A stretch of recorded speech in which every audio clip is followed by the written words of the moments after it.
Welcome to Scratch Academy. Today we will make Flip Crab game in Scratch. It was funny and perfect for beginners. Let's make it. First step, upload your backdrop.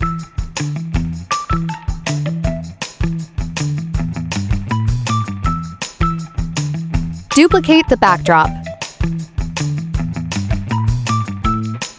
Write Game Over.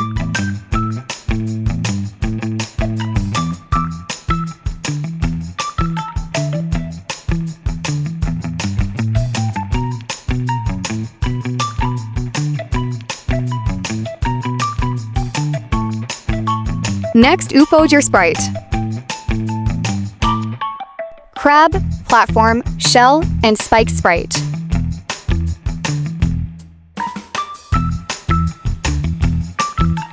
Second step, click the platform.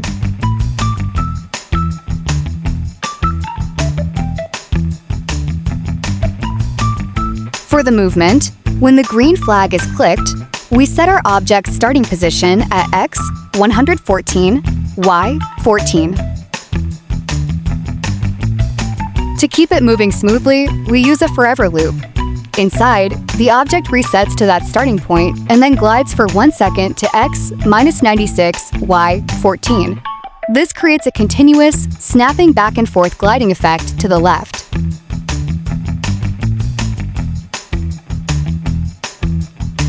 Next, let's add some atmosphere. When the green flag is clicked and a wait 0 seconds block, we hit another forever loop. This one triggers the play sound cave until done block. Because it waits until the audio finishes before looping, your background music will play smoothly on repeat without overlapping. Super simple, right? Give it a try.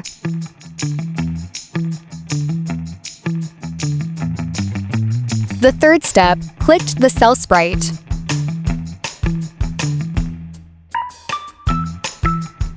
Make the variable score.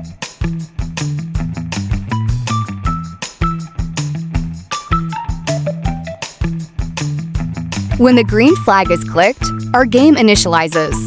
First, we use the set score to 0 block to reset the player's score at the start of every new run. Immediately after, we position our sprite at its starting point on the far right edge of the screen, using go to X 254, Y minus 106. To make the game dynamic, everything else is placed inside a forever loop, so it continuously checks and updates during gameplay. Inside the loop, the first instruction is change X by -5. This constantly moves our sprite to the left, creating a scrolling or obstacle-like movement. If X position less than -240, then this checks if the sprite has moved off the left side of the stage. If it has, the code triggers a reset, forcing the sprite back to its initial position on the right at X 254, Y minus 106. We have our second conditional statement to handle collision detection. If touching Crab 1, then, if our sprite hits the player, in this case Crab 1, two things happen.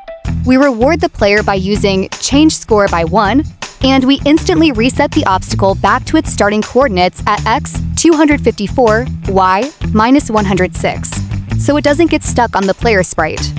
And don't forget, set the sound effect.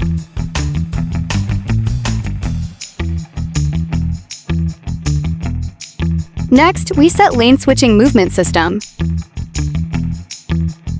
When the green flag is clicked, it enters a forever loop, waiting just 0.01 seconds before swapping to the next costume. This creates a super fast, continuous cycling effect, perfect for a rapid running or spinning animation. We have our game state logic. When the game starts, it sets the stage by switching to our main backdrop. Then, it constantly checks if our sprite is touching an obstacle named Spike. The second it hits that spike, boom, it switches to a game over screen and stops the entire project dead in its tracks. And switch the backdrop.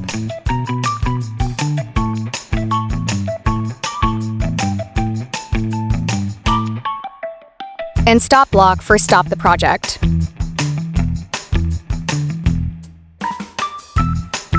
When the game kicks off, the sprite spawns at the bottom of the screen at coordinates facing right.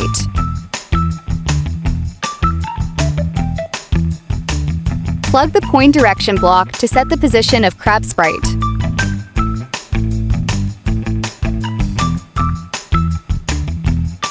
But instead of normal smooth movement, this is a lane switcher inside the forever loop. If you press the down arrow, it snaps instantly to the bottom lane. Press the up arrow, and it teleports straight up to the top lane and flips to face left. It's an awesome mechanic for a fast-paced obstacle dodger.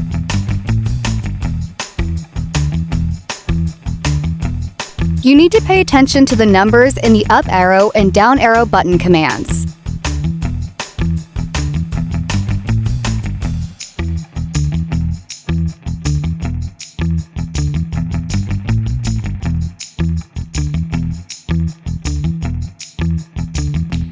The last step.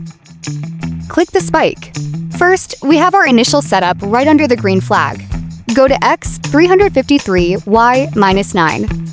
This instantly teleports our sprite way over to the right side of the screen the second the game starts, making sure it's in position before anything else happens. Next, we dive into a forever loop.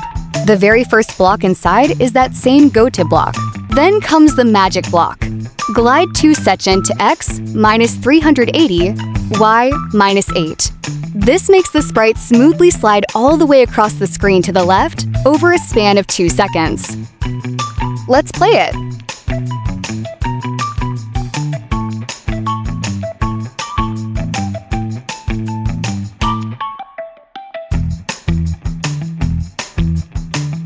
If you enjoyed this tutorial, don't forget to like and subscribe, and scratch on